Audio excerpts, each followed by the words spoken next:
In this video, we're going to weave the walls of our swing handle market basket. We started creating a closed base basket in video 1 of the series, so find that video linked in the description below.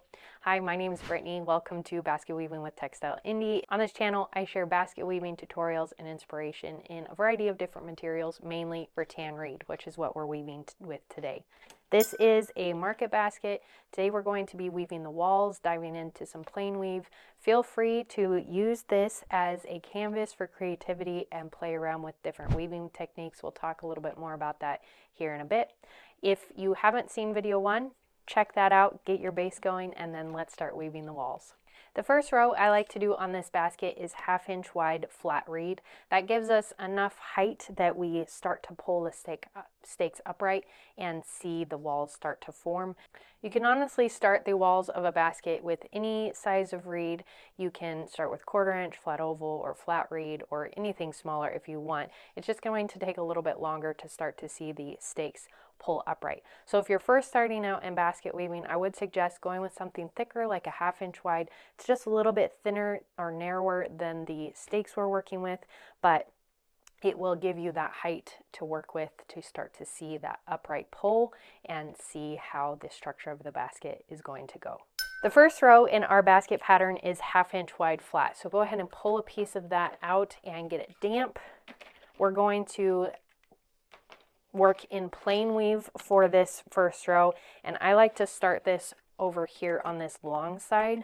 So pull your end, feel which side is smoother, and put the smooth side to the outside of your basket. That means the outside of your basket will have a nice finish, won't have as many fibers sticking up off the reed.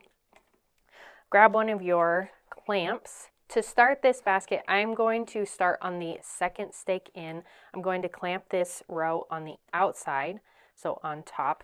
And the reason I'm starting on the second, even though it's going to be the same pattern as that last stake that we wove in the base, I want this weaver to cover up the bottom edge of the handle. This handle has notches that holds the handle together, and there's a little metal pin usually that goes through that.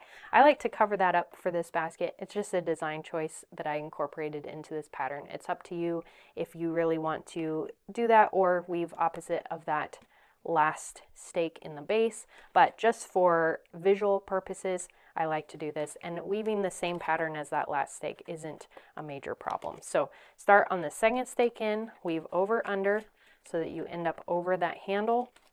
We're going to do this all the way around.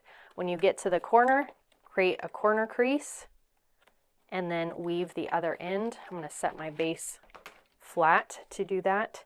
And this first row, it's handy to incorporate some significant clamps. I like to do at least one per side of the basket to help make sure I have just the right amount of reed incorporated into this base and not too much. I'm going to put this handle down so that you can see what I'm doing. So here, I'm going to throw a clamp in there. And this just ensures that my reed, I'm pulling on it enough that this reed is standing upright and not laying flat against the table. I'm going to curve around this corner here and then continue weaving. The tricky part with the corners is to make sure as you go around the corner you're continuing that over under pattern. So if you hold the corners up and you check, am I going to the outside of one and the inside of the other, then you're going around that corner in the correct pattern. The other tricky part on this basket is the handle. Because the handle we're treating as a stake, you may need to lift these up to see, okay, yes, I'm going under here and then over that one, under and then over, treating the handle as a stake and not accidentally skipping it or skipping the stakes on either side of it. I'm going to put another clamp in here. Turn this corner. Again, I'm going under here, so I need to go over, following that pattern, ensuring I'm continuing my over-under pattern. We're going to work this basket in start and stop, which means each row, we start the row and then we end the row before we start the next row. We don't go in continuous weave. The reason for doing that is that that allows us to change the type of reed that we're working with. It also means that the rim of the basket ends up flush with the table or parallel to the table. If you work in continuous weave, you would end up having to do some tapering, or you'd end up with a slightly angled top to your basket. So start and stop is a great way to work if you want to incorporate different types of reed and play with patterns. If you're working with one type of reed, continuous weave is great. So now we're going to do a 4-stake overlap. So I came to the beginning where I started. My end is right here. So I'm going to cover up that end with this current weaver. I'm going to clamp that in place. Now I'm going to go under the next stake, over the 3rd stake over, and then cut this weaver to the far edge of the 4th stake over from my starting end so that I can tuck this under here. So I went over top, layering it right on top of these 4 stakes here. This 1, 2, 3, and 4. Now I'll move this clamp over to hold that in place. And that is row 1 of our basket. With our first row in place, you're ready to start weaving the rest of the walls of your basket. You can play around with a variety of different patterns, working in twill weave, which is over 2, under 1, or plain weave like we did for this first row, under, over, under, over. You can also add cross stitch patterns like we did in the cross stitch napkin basket, and you can find those videos on my channel to reference if you want to do that pattern. You could also incorporate twining into the walls of your basket if you wanted that kind of addition or texture in the walls of your basket. So lots of different patterns. I do have a 6-strand braid in the workshop in the Textile Indie Collective. So if you want to incorporate a braid into your basket, check that out. I have that linked in the description below. If you want to learn some advanced basketry techniques and learn other fiber arts, you can sign up for the Textile Indie Collective. Our next weaving section is to weave 17 rows of 1/4 inch wide flat oval reed in plain weave. So go ahead and grab your 1/4 inch out of the kit if you're using the Textile Indie braided market basket kit, or grab some, throw it in your water bin so that you can pull from it as you work. This is quite a significant amount of reed that you're going to go through, so having it in your water bin ready to go so you can just pull from it is handy. As you weave these rows, make sure to 1/4 turn your basket each time you start a new row. So I started and ended my first row, the 1/2 inch wide over here.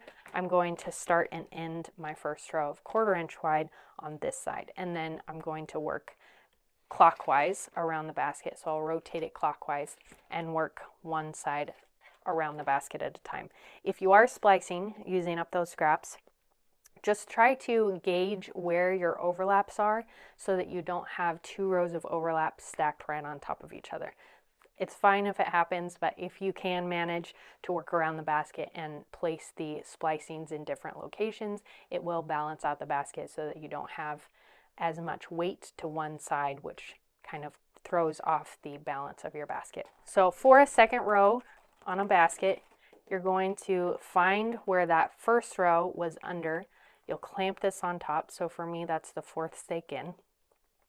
And you can clamp this anywhere in the wall as long as there's 4 stakes in the direction that you're weaving. So for me, I'm weaving left to right.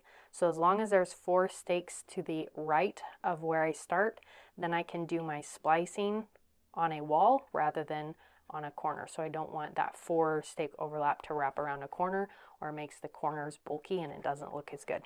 So start weaving, making sure you start the reed on the outside of a stake, clamp that in place, and then weave around, weaving opposite of that previous row.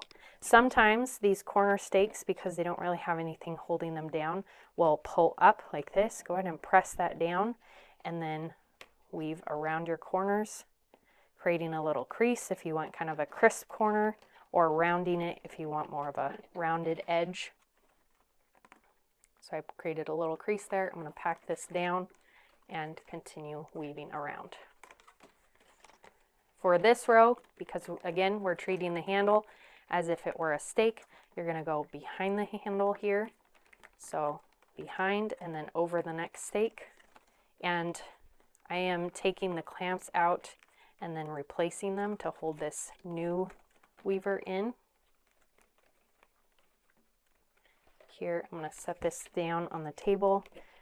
This stake in the bottom is moving up on me, so I'm going to position that where I want it and then weave this corner so that I can place that corner crease right in the corner When you get back to the beginning of this second row, you're going to do a 4-stake overlap again. So cover that starting end, go behind the next stake, over and then under. I'm going to cut to that far edge and tuck this end under like so. And then clamp that in place so it doesn't slip out on you. Your basket may have kind of a peanut shape or have bulbed out on either side of the handle. Don't worry about that. When we put the rim on, the sides get squashed down and straightened out, which means that your ends are going to bow out a little bit as this pushes inwards. So the shape will become more of an oval when we complete the basket. If you look on the side of your basket, we're going to mark where this handle hits on the side here. So if you come from the upright position down to an angle, put a little pencil mark right there where that point hits, because that's as far up as we want to weave. Stop when you have a 1/4 inch below that pencil mark. So if you come in, measure down a 1/4 inch and put a new pencil mark, you don't want to weave above this new mark, because this will ensure that you have enough room that your handle can swing after you put the rim on. So weave 11 rows or until you get to that pencil mark in the 1/4 inch flat oval in plain weave. When you've reached the point where you've met that mark with your last row, you should still have room for your handle to work. Now you're going to pause. That is this top row is where we're going to end up sandwiching the rim. So pause here and we'll move on to cut and tuck. Sign up for my email update list using the link in the description below or this QR code and get more basketry tutorials and inspiration. Thanks for watching this video, and I hope to see you in the third video where we'll go over cut and tuck and attaching the rim and doing X lashing. Until then, check out this video. Bye.